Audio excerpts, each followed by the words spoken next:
The sun beat down like a punishment. Dust clung to every breath. Shovels scraped against dry Texas earth as rows of Italian prisoners, skin burnt, uniforms faded, dug long trenches under a sky that offered no shade. Sweat streamed down their faces, mixing with dirt, grief, and shame. Some whispered prayers, others cursed the Americans silently. They had been told capture meant starvation. They expected cruelty, hunger, maybe beatings. But then came a sound none had anticipated, the pop of bottles being opened, cold beer, icy sweat dripping from the glass. An American cowboy, boots, spurs, and all, walked toward them with a crate in his arms. "Hot day," he said, tipping his hat. The prisoners froze. Was it a joke? A trap? Then he set the crate down, knelt, and opened a bottle, handing it to the nearest man. The prisoner stared, stunned. It was cold, real. He took a sip. Foam clung to his upper lip. For the first time in months, he tasted something like mercy, and he wept. The journey to that moment began not with kindness, but with sand, endless, burning sand. In the heat of North Africa, near the shattered remnants of what was once Rommel's Africa Corps, young Italian soldiers dropped their rifles and raised their hands. They had no more fight. Their uniforms, once symbols of fascist pride, clung to them in filthy strips. Hunger gnawed at them from within. Some had not seen fresh water in days. Others were sunburned to the point of bleeding. When the British trucks rolled in, many of the men slumped forward in relief, as though surrender was not failure, but salvation. From there, they were transferred. First to holding camps in Algeria, then across the ocean. The voyage was long and disorienting. Packed into steel hulls of American ships, the men watched as the Mediterranean sun gave way to Atlantic storms. Some prayed, others sat in silence, eyes fixed on a future they could not imagine. They had heard rumors America would break them, America would starve them. Some whispered that the Yankees cut the tongues from captured soldiers, then sent them to the mines. The steel around them groaned, but it was the silence that pressed hardest. When the ships docked in New Orleans, the men were marched under armed guard onto American soil. From there, they boarded trains headed west, across Louisiana bayous, through Arkansas pine, into the vast unknown of Texas and Oklahoma. What met their eyes there was something no soldier had been prepared for. There were no ruined cities, no ration lines, no sirens. Instead, the landscape opened into cattle pastures that seemed to stretch beyond the edges of the sky. Dust rose in lazy spirals. Windmills turned slow and indifferent in the sun. In the distance, barns glowed red beneath wide blue skies. And silence, real silence, the kind that isn't born from fear, settled over everything. It unnerved them more than shellfire. The POW camps themselves were strange things, clean, methodical, even pastoral. There were fences, yes, and guard towers with rifles. But there were also rows of wooden barracks with windows. Fields bordered the compound, where cattle grazed and tractors hummed. The guards wore khaki, not iron gray. Some wore wide-brimmed hats, boots with spurs, leather belts with tooled patterns. One man leaned against a fence post, chewing a blade of grass, watching the new arrivals with a kind of calm detachment. Still, the Italians braced for pain. The fascist state had filled their heads with grim predictions. The enemy, they had been told, was merciless. Americans were brutes, overfed, brutal men who took pleasure in humiliating their captives. Surrender meant disgrace. It meant death without honor. The soldiers thought of the loved ones they had left behind. Would their families even want them back? Would their mothers cry or turn their backs in shame? As they stood in the Texas sun, dust clinging to every crevice, they waited for the first slap, the first shove. The first order barked in a language they barely understood, but it didn't come. Instead, a guard approached holding a clipboard. He asked for names, then handed out blankets. Another pointed them toward barracks and said, "You boys hungry?"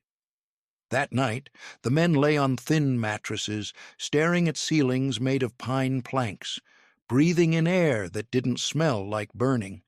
It smelled of straw, sweat, and livestock, an oddly comforting mixture. Still, no one slept well. The quiet was too deep, too foreign. One prisoner whispered into the dark, "Maybe tomorrow they beat us." Another replied, "Or maybe this is the beat." They didn't know it yet, but this was the beginning of a different kind of war, one that wouldn't be fought with rifles or flags, but with dignity, routine, and small disarming acts of humanity. The trenches they were about to dig would shape the land, but the beer waiting at the end of the day would reshape something far deeper. The next morning, the orders came. Work detail. The men lined up in the dusty yard, bracing for the unknown. A soldier read names off a clipboard, dividing the prisoners into small groups. They expected trucks, maybe a march. Instead, they were met by open-backed cattle trailers and grizzled men in denim leaning against the sides with arms crossed and thumbs hooked in worn leather belts. One of them tipped his hat, grinned, and drawled, "Y'all ready to move some dirt?" The accent bent the English into something musical and incomprehensible. The Italians glanced at each other, puzzled. These were not soldiers. These were cowboys. The men who had been assigned to oversee the prisoners weren't military at all. Most were former ranch hands, part-time deputies, or middle-aged farmers who'd traded their spurs for state-issued guard badges. They came from nearby counties and wore no uniforms, just flannel shirts, wide hats, and dust-covered boots. Some carried rifles slung loosely over their backs, but their hands stayed low and their expressions unreadable. There was something deeply strange about it all. The guards didn't bark commands. They didn't insult. They barely seemed interested in the power they held. One prisoner whispered, "They look like men from the cinema." The convoy rolled slowly down dirt roads, past dry fields and herds of cattle grazing beneath the vast, empty sky. After an hour, the trucks stopped beside a long, winding stretch of hard, sun-baked land. This, it seemed, was where the trenches would be dug. A stockpile of tools waited nearby, shovels, picks, gloves. As the prisoners were unloaded, one of the cowboys handed out the gloves, saying only, "Don't tear your hands up too bad." Another mimed how to use the pickaxe, his face expressionless but not unkind. The prisoners were stunned. They were being briefed, not beaten. Then came the real shock. One of the older guards, his mustache like a broom and his boots patched at the heel, tipped his hat at an Italian sergeant and said, "Sir, if you need water, holler." The word "sir" hung in the air like a firework. Some of the prisoners turned to each other, grinning in disbelief. Others didn't know how to react. For months, they had been treated as numbers, ghosts in uniforms. Now, here in the heat of a foreign land, they were being acknowledged. Not just as workers, as men. The work itself was hard, brutally so. Texas dirt does not yield easily. It fights back, crumbling and clinging in equal measure. The sun glared from above, unrelenting. Sweat ran into eyes, soaked through shirts, pooled in boots. But something was changing. At regular intervals, the cowboys called for breaks. They handed out tin cups of water from enormous metal canisters and leaned against the trailers, smoking quietly. One of them tossed a cigarette to a prisoner who caught it mid-air, stunned. It was a gesture so simple, so casual, that it pierced straight through the prisoner's armor. He bowed slightly, then lit the cigarette with trembling fingers. There were no shared languages, not really, but jokes began to form anyway, through pantomime, tone, and sideways smiles. One cowboy clapped his stomach and grunted like a pig to mock the way one prisoner had collapsed dramatically in the heat. The Italians laughed, wheezing. Another prisoner responded with a theatrical limp, mimicking the cowboy's crooked walk. The man chuckled, spat in the dirt, and said, "Smart ass," though there was no malice in it. This wasn't kindness in the way the men had imagined it. It wasn't soft. It didn't offer comfort or sympathy. But it was something else, just as disarming. It was the kind of respect that came without ceremony. That wasn't granted, but assumed. The cowboys didn't see prisoners. They saw workers, fellow creatures sweating under the same sun. By the end of the first week, the men stopped flinching at every shout. They knew the rhythm now. Dig, rest, water, cigarette, work. At night, they lay on their bunks, bodies aching, but hearts somehow less guarded. One man stared at the ceiling and whispered, "They called me sir." It was a small thing, but in a world stripped of dignity, it felt like everything. The day the beer came, the sky was white with heat. Not blue, white.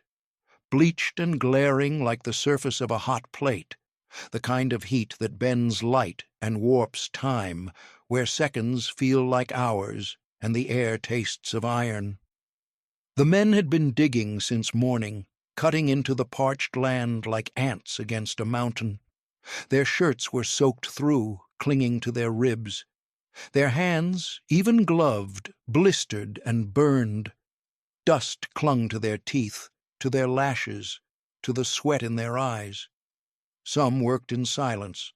Others muttered prayers.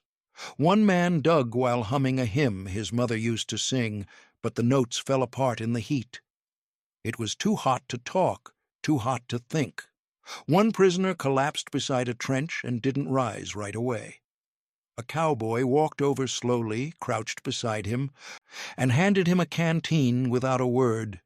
The man drank, then wiped his face with trembling fingers. He whispered, "Grazie." And the cowboy simply nodded. No questions, no threats, just water, and the unspoken truth that they were all trying to survive the same fire. The sun hung high, unrelenting. A mirage shimmered at the edge of the field where the trucks were parked. The cowboys didn't seem bothered, just slower. They moved like men who knew better than to fight the heat.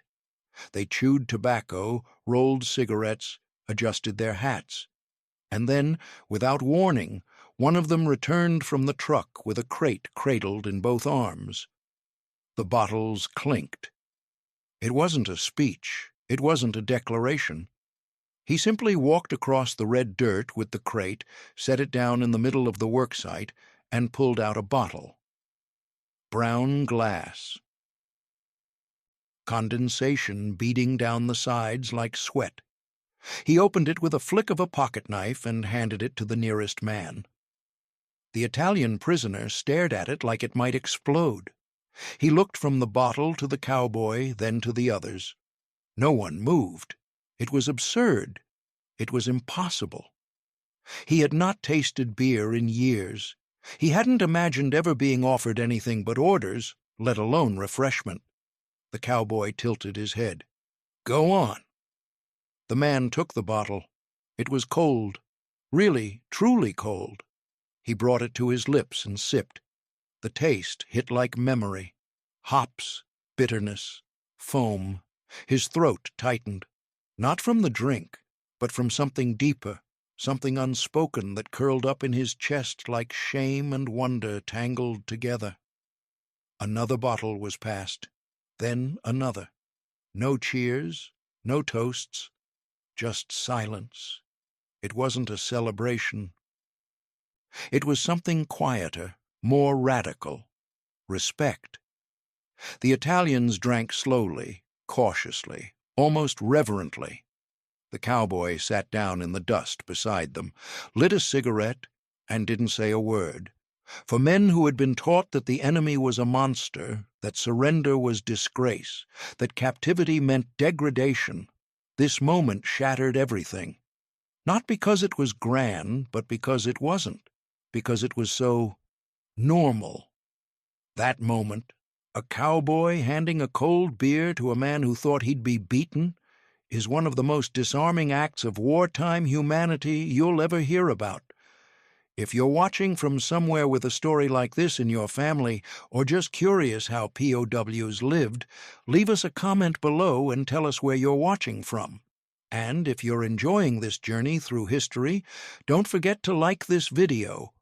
Click the subscribe button just below and tap the notification bell so we can keep making more stories like this. The beer didn't erase the war. It didn't feed their families back home or undo the grief of surrender. But it did something else. It loosened the knot inside their chests. It made them question. Why would a captor offer beer? Why would an enemy kneel in the dirt to share a drink with the defeated? One man, an engineer from Naples, sat with the bottle cradled in both hands and whispered, "Maybe they don't hate us." Another muttered, "Maybe everything we were told was wrong." Later, back in the barracks, no one spoke much. But that night, one man wrote a letter home. "Today I drank beer in the sun, given by a man in boots and a hat who called me nothing at all. He just handed it to me, as though I deserved it." That single act, so small, so cold in the heat of Texas, had pierced through years of lies. And once tasted, the truth was harder to ignore than the sun. Days began to form a rhythm inside the camp, a strange, unspoken order that neither the guards nor the prisoners seemed to have planned, yet everyone followed. The men still woke to the clang of the morning bell and the rattle of boots on the gravel, but the dread that once followed had softened into something almost bearable. They had begun to understand the unspoken rule of this place. Follow the work, respect the boundaries, and life would move quietly, predictably, maybe even humanely. The barbed wire still glinted cruelly in the light, but within its borders there existed a kind of code, a fragile, invisible agreement that dignity could survive if everyone pretended not to notice how strange this peace was. Freedom was an illusion, yes, but so was captivity. The Italians were still behind fences, yet there were days when those fences felt almost optional. The guards had started to leave the gates open while men carried tools to the nearby fields. The prisoners could have run. There were roads, trucks, and open plains stretching in every direction, but none did. Where would they go? Into a land where no one spoke their language, where every face was a stranger's. Instead, they walked in small groups down dusty paths, shovels over their shoulders, the sun their only constant. The Americans called it the honor system, a phrase that made no sense at first, but soon it began to mean something. It was the understanding that trust was a kind of currency, one that could not be stolen, only earned. Within the camp itself, life grew almost domestic. A few of the men started small gardens near the barracks, tomatoes, peppers, and beans coaxed from dry soil with scraps of leftover water. Others scavenged bits of wire and wood to make instruments. By midsummer, the evenings were filled with the soft strum of guitars and the mournful wail of harmonicas. Some sang songs from home, others tried to mimic the Americans, humming fragments of country tunes they'd overheard. The guards never stopped them. Sometimes, if the tune was good enough, one might even linger by the fence, pretending to check his watch while listening. Sports became another ritual. The Cowboys brought in a battered leather ball, and before long the camp had an impromptu soccer field marked out with stones. The guards watched from the shade, amused by the shouts of Italian curses and laughter. For an hour each evening, war disappeared into the dust kicked up by running feet. A few of the Texans even joined in once, their boots awkward on the ball, their laughter booming across the field. It was a sight none of the prisoners would forget, enemies and captors stumbling and laughing together under the burning sky. Inside the barracks, traditions formed. Coffee became a kind of religion. The Italians brewed it from anything that could pass for beans, roasted barley, scorched chicory, even burnt bread crusts crushed into powder. The aroma filled the wooden huts each morning, thick and earthy, masking the smell of sweat and dust. They called it Caffè della Prigione, prison coffee, and they drank it slowly, ceremoniously, pretending it was real espresso. Carving was another craft that bloomed in confinement. With stolen bits of wood from supply crates, men shaped tiny figurines, Madonnas, horses, ships, even little models of their villages back home. Some traded their carvings with the guards for cigarettes. Others sent them in parcels to families, small tokens of a life that refused to vanish. Letters were the most precious ritual of all. Every few weeks, paper was distributed, thin, lined sheets that smelled faintly of ink and fear. The men wrote carefully, their handwriting precise, as if order could make the words travel safely across oceans. They wrote of the gardens, of the music, of the cowboys and their calm, unreadable eyes. Some wrote that they were treated fairly. Others confessed they didn't know what to feel. How could they explain that captivity had begun to feel less like punishment and more like suspension, an in-between world where kindness coexisted with guilt? At night, when the camp fell quiet, the wind carried sounds through the wire, laughter, harmonicas, the low hum of men speaking softly in two languages neither fully understood. The barbed fence gleamed faintly under the moonlight. On one side stood the guards, their rifles slung low. On the other, the prisoners, tired but no longer afraid. And in that thin strip of no-man's land between them, something fragile but unbreakable had taken root. The Italians had entered Texas as captives of war. Now they lived under a different kind of rule, a code unwritten, unspoken, and yet stronger than any command. It was the understanding that as long as respect was maintained, neither side had to lose face. It wasn't freedom, not yet, but it wasn't humiliation either. It was something else, something harder to name, and as the nights grew cooler and the fences grew familiar, they began to realize that even in captivity there could exist a kind of grace. The paper was thinner than anything they were used to. It bent like dried onion skin, yellowed slightly at the edges, smelling faintly of pencil lead and starch. The guards handed out the sheets once a month, folded with envelopes, one for each man. For many, the weight of that paper felt heavier than a shovel. Letters were dangerous things, messengers from a world they'd left behind, and a mirror for the men they had become. No one had expected to be allowed to write.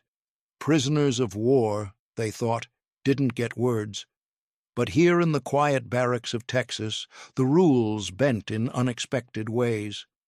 A few of the letters were returned, censored or delayed by war. Others made it through. What surprised the prisoners most, however, was what the Americans allowed them to say. The guards did not redact every line. The censors let strange, gentle truths slip through. We are treated well. The work is hard, but fair. We drink cold beer in the sun. That sentence, we drink cold beer in the sun, found its way across oceans, through bombed-out mailrooms and broken rail lines, into the trembling hands of mothers, wives, brothers, and children. Some cried with relief. Others were silent, confused. The letter didn't fit the story they had been told. The state radio spoke of brutal Americans, of camps worse than prisons, of starvation and humiliation. But here was their son's handwriting, describing trench digging and harmonicas and cowboys who passed out bottles like they were nothing at all. In Naples, one mother refused to believe it. She tore the letter in half, thinking it forged. In Bologna, a sister read the same line twice, then whispered, "Is this what peace looks like?" Others passed the letters quietly from house to house, village to village.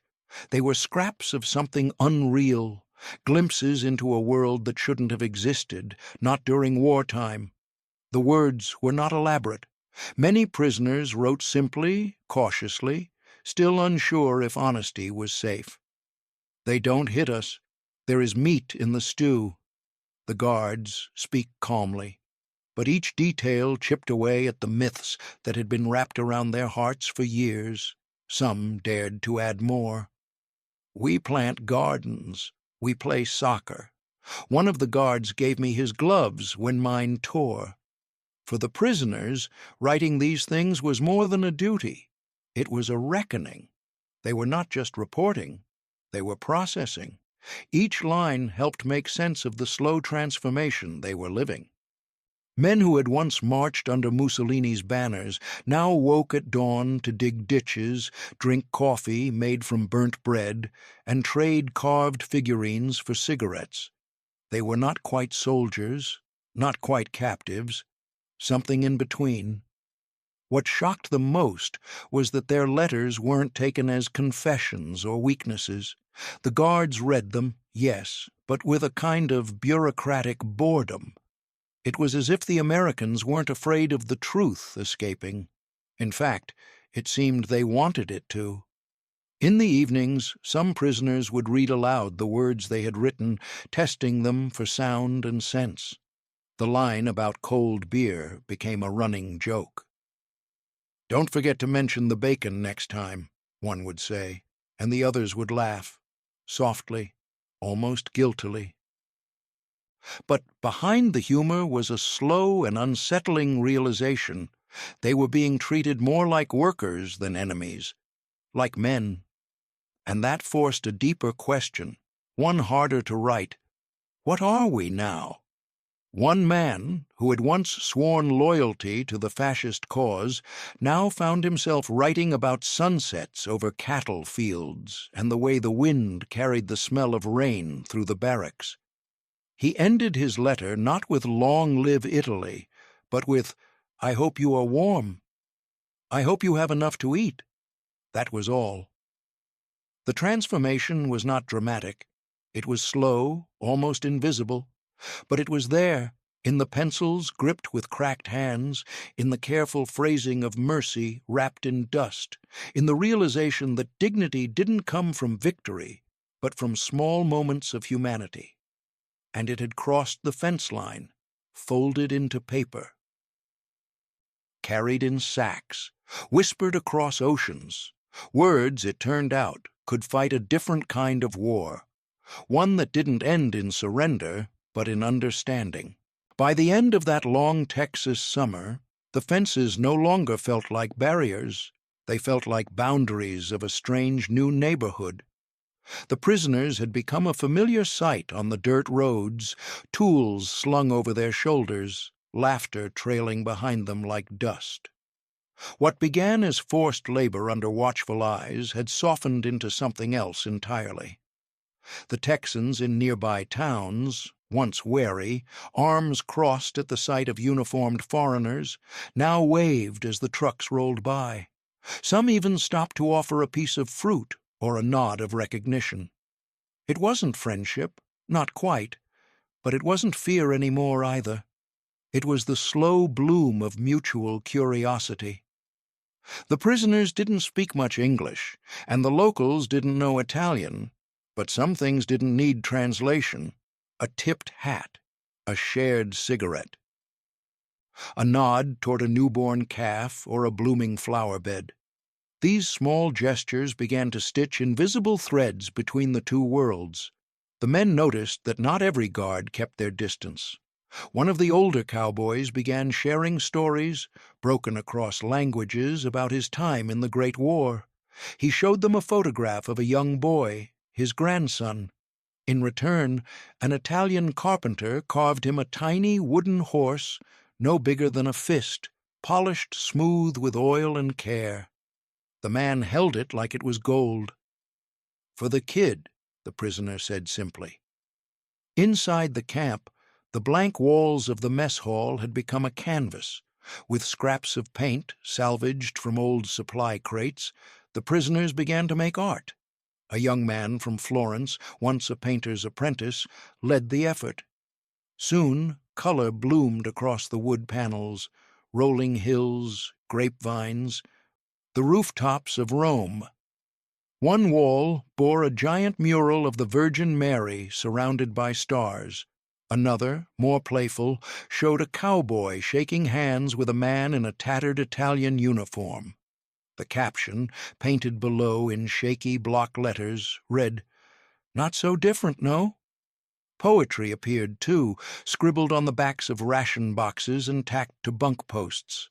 Some were hymns, others were love songs, and many were just quiet confessions, grief, memory, hope. One guard began collecting them, asking for translations, pasting them into a scrapbook he'd take home to his wife. "They're human," he muttered once to a fellow guard. "Hell, they're just tired men." And in the middle of it all, quietly, something rare happened, a love story. It began with a borrowed book. A local woman, young, with dark hair and a face both stern and kind, volunteered at the church near the camp. She helped translate letters for the prisoners, piecing together fragments of Italian and Latin from her schooling. One man, a former schoolteacher from Verona, noticed her handwriting.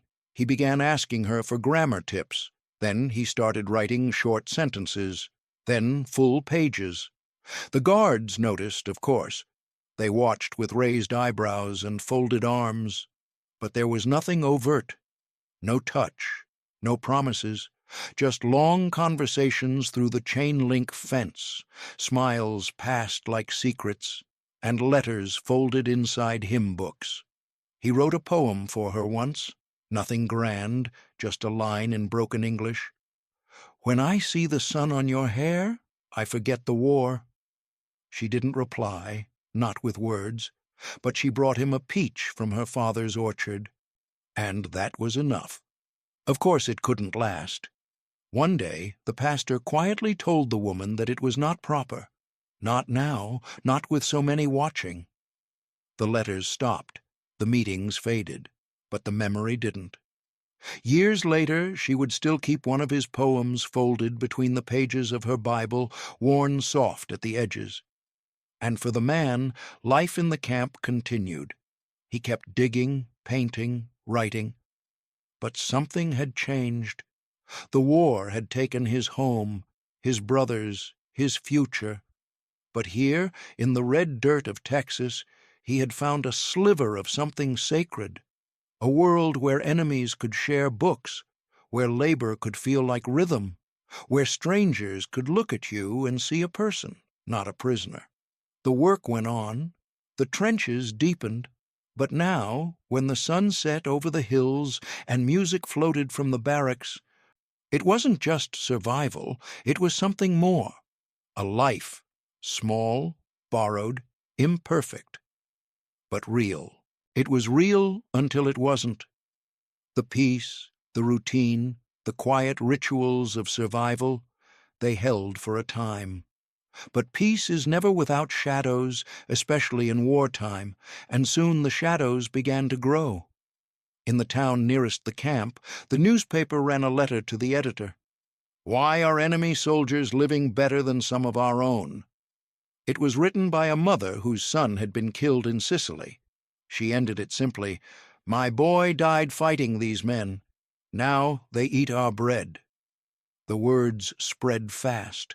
Whispers in grocery stores, tension in church pews. A local man who had once brought apples to the fence now crossed the road when a work detail passed by. The cowboy guards noticed it too. One, who used to toss bottles of soda into the trucks as they left for the fields, stopped altogether. Another muttered, "Too many folks back home think we're running a hotel." To the prisoners, the shift was subtle but sharp. Fewer smiles from the guards, less music on the radio. One morning, the men were lined up for inspection and held longer than usual under a sharper sun. Nothing was said outright, no punishments came, but the camp felt heavier. And then the letters changed. News from Italy arrived in jagged pieces, like glass from a broken window. Cities bombed, rail lines cut. Mussolini overthrown, then rescued, then hiding in the mountains. Some of the prisoners cheered quietly. Others sat in stunned silence. The war was moving, morphing, slipping beyond their grasp. One letter spoke of a cousin lost in Naples, another of a sister who had joined the partisans. Still another simply read, "We are hungry. Anything you can send, send." The guilt came quietly, like a chill under the door. It crept into their beds at night, into the corners of their carved figurines and faded murals. One man, who had once sung each morning while tending the garden, fell silent. Another smashed his coffee tin against the wall, swearing in a hoarse whisper, "They starve, and I sit here drinking beer." For some, the shame was unbearable. They began skipping meals, refusing second helpings. A few stopped writing letters altogether, afraid of what they might say, or worse, what they might not. One guard noticed that the soccer field sat empty for 3 nights in a row. When he asked why, the prisoners just shrugged. "Too tired," one said, but the truth lay elsewhere. In the mess hall, someone carved a new phrase into the bench, "I live while my country dies." It was scratched deep in long, angry lines. The guard saw it, said nothing. A few looked away. One ran his fingers over the words, then walked out slowly, as if carrying them with him. The romance, too, faded in the heat of war's return. The woman from the church stopped visiting. She left a single note behind. "I cannot look at you and not think of my cousin Inanzio." And yet the beer still came. The guards still passed it out after the hottest days, almost mechanically. The prisoners still drank it, but the taste had changed. It no longer soothed, it burned. There were no riots, no uprisings, just quiet collapse. Dignity, it turned out, was a double-edged gift. Once given, it became a burden. Once accepted, it demanded that you carry it, even through contradiction. The Italians had come to America believing they would be hated, then they were welcomed. Now they lived in a fragile middle space, grateful, ashamed, and deeply, painfully aware that the war outside the fences was not yet done. They kept digging, they kept writing. But now every word, every shovel of earth, every bottle opened beneath the Texas sun carried with it a silent question. What have we become? The answer, when it came, arrived not with gunfire, but with a rumor. A guard mentioned it first in a half-whisper to another. The war, they said, might be ending. Mussolini was gone, or perhaps dead. The Reich was breaking. Across the ocean, Italy had surrendered. The words hit the camp like a tremor. Some of the prisoners cheered openly, flinging their hats in the air, laughing like boys. Others stood frozen, faces pale with confusion. Surrender? To whom? And what did that make them now? Enemies of their old allies, or allies of their former enemies?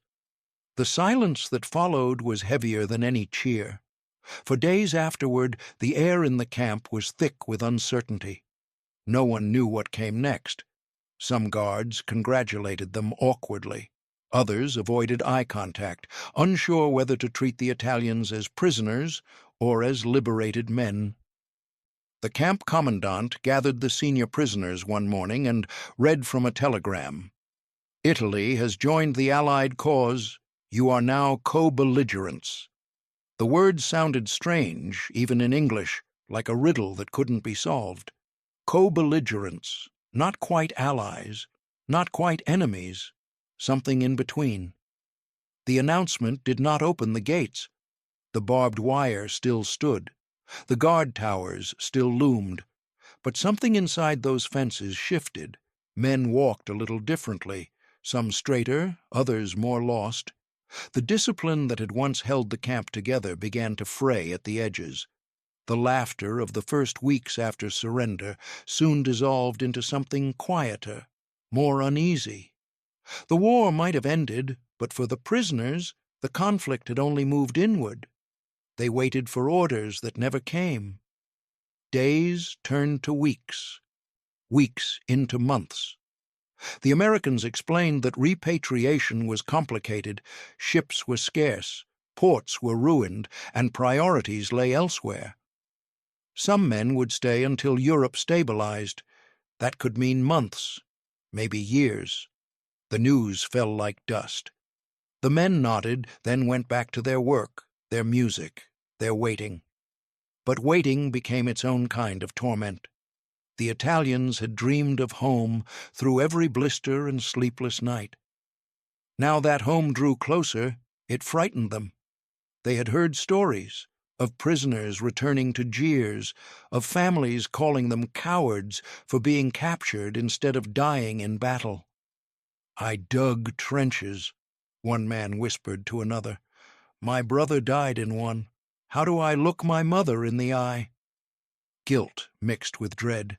They had been fed, clothed, even respected by the very people they were taught to hate. Could they go back to a homeland where suspicion waited for them like an open wound? One of the older men, a veteran from the last war, said quietly, "Home is not always where you left it." The others said nothing. They didn't need to. They understood. The Americans, sensing the unease, tried to maintain order. More work details, more schedules, more normalcy. But even the Cowboys had changed. Some guards had grown fond of their charges, sharing cigarettes, even laughter. One of them, a quiet rancher named Briggs, shook hands with a prisoner after his last day in the field. "You take care now," he said, voice gruff but sincere. The prisoner, not knowing how to reply, simply nodded.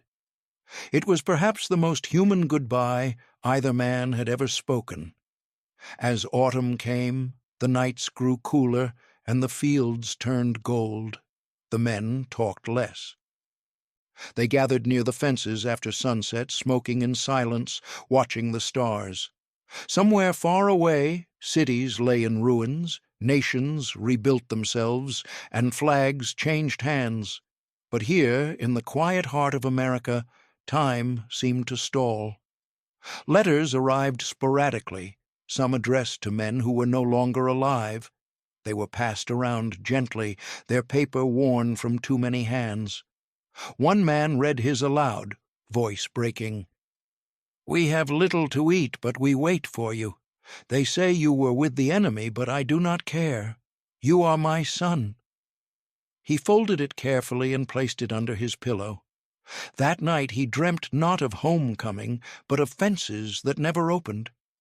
The war had ended, but the conflict lived on, in memory, in guilt, in the uneasy gratitude that sat like a stone in their chests.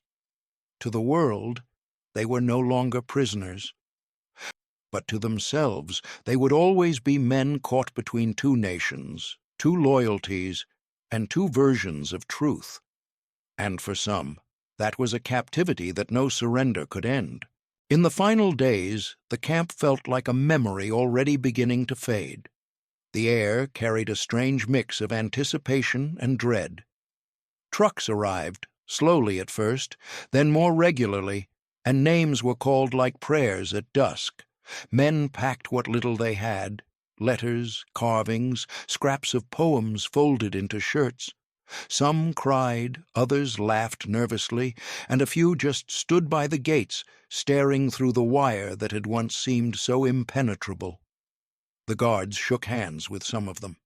It was awkward, brief, no ceremony, no salutes, just firm grips, a nod, and sometimes a muttered, "Good luck." One man handed back the gloves he'd been given on his first day. The guard pushed them back into his hands. "Keep 'em," he said. "They've got your sweat now." On the last evening before one group was scheduled to leave, the mess hall filled with the low hum of a farewell song. A harmonica cried out a melody that none of them quite recognized, but all seemed to understand.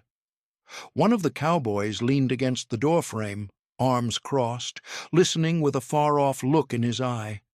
Another smoked quietly outside, watching the sky turn orange. The next morning, before the sun had fully risen, the trucks rumbled into the yard. Men lined up with sacks slung over their shoulders. They looked thinner than when they'd arrived, but more grounded somehow, as if the soil itself had stitched something steady into their bones. Then he appeared, the cowboy, the same one who had once walked across the field with a crate of beer on that blistering hot day. Same hat, same calm in his step. But this time the crate he carried was packed in ice. Bottles clinked softly against each other, the frost melting in little rivulets down the sides. He didn't say a word, just walked to the back of the truck, popped open the wooden lid, and gestured. One by one, the men stepped forward. No cheers, no jokes, just the quiet crack of bottles being opened, the hiss of carbonation, and the clink of glass as each man held his in the air. It wasn't a toast, not really. It was something quieter, more sacred, a gesture, a nod between men who had survived something together, not on the same side, not even with the same purpose, but side by side nonetheless. One man raised his bottle slightly toward the cowboy. The cowboy raised his back. Their eyes met for only a second. It was enough. They drank in silence. The beer was cold, sharper than they remembered. Maybe it was the ice. Maybe it was the moment. Maybe it was because this time it tasted like something ending. The truck engines coughed to life. The men climbed aboard, glancing back only once. The camp looked smaller now, the fence thinner, the tower lower. It hadn't changed, but they had. As the trucks rolled out, the cowboy stood at the gate, hand resting on the post, watching them go. One of the guards leaned in and said, "You'll miss those boys, huh?" The cowboy didn't answer.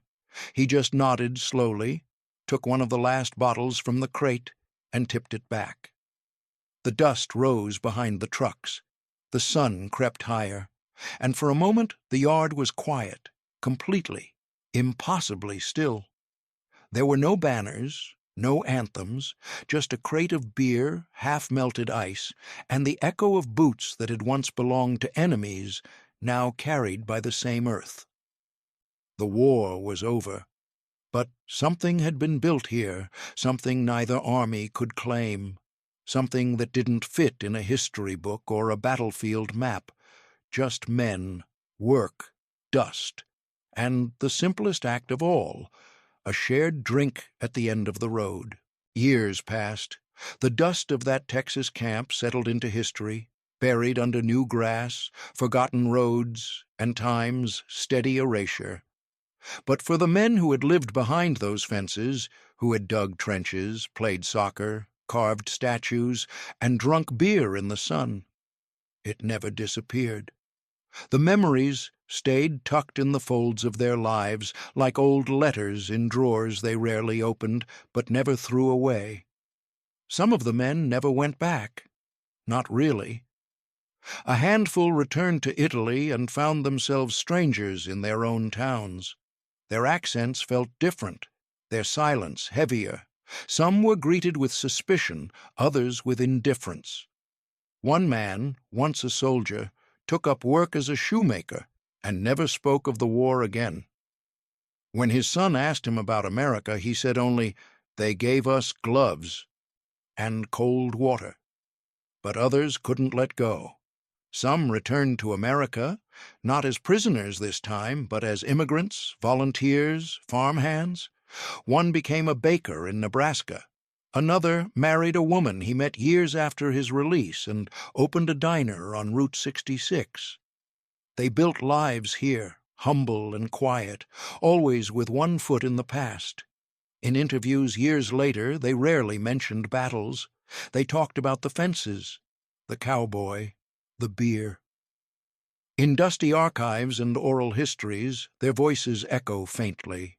A cracked recording from the early 1980s captures one man laughing softly as he recalls that final day. "It was the best beer I ever had," he says, "not because it was cold, because it meant we were people again." That was the secret no one told them in training. That dignity could arrive without permission. That humanity could exist inside a gesture as small as handing over a bottle, without a word, in the heat. For these men, that beer had become more than refreshment. It was recognition, a tiny, fragile affirmation that even in a time of war, a man could be seen, not as a number or a uniform, but as a person. The taste stayed with them. Not just the beer, but the whole summer. The wind in the fields, the sound of boots on dry dirt, the mural on the mess hall wall, the song played on the harmonica, half forgotten, always just out of reach. Some kept mementos, a carved horse, a snapped photograph, a scrap of cloth from the old uniform. One kept the bottle cap from that last drink, rusting and worn, hidden in a wooden box he never opened in front of his children. It wasn't nostalgia. It was memory with teeth, soft and sharp at the same time. Historians would later argue over the treatment of POWs, the politics of internment, the blurry line between kindness and propaganda. But the men who had lived it didn't speak in theories. They spoke in glances, in nods, in stories told under breath to grandchildren who only half understood. And still, even decades later, that paradox lingered. How prisoners in a desert, watched by men in hats and rifles, could have found something that felt, just barely, like peace. It was not the peace of treaties or parades. It was quieter, more fragile, built on habits, on routines, on hands passing bottles across invisible lines. They had not been free, but they had been seen, and for many of them that was enough to carry, because some things don't leave, not the dust, not the silence, and not the taste.